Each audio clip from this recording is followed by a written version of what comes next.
আমাদের পরম গুরুদেব শিল প্রভুপাদ বললেন, দুষ্ট মন তুমি কিসের বৈষ্ণব?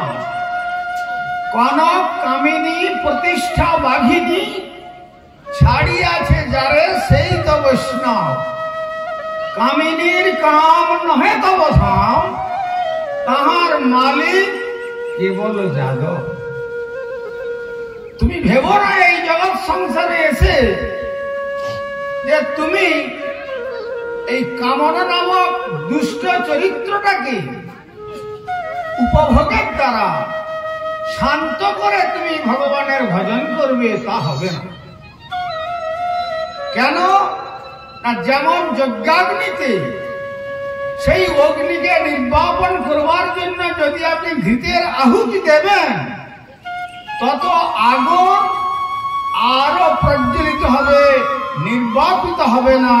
তেমনি কামানলে যতই বাসনার স্রোত দিয়ে মলিন বৃত্তিরূপী ঘৃতকে আহুতি দেবেন, তার দ্বারা বাসনার অনল উত্তরোত্তর বর্ধিত হবে, আপনার চিত্তকে ছাই করে দেবে।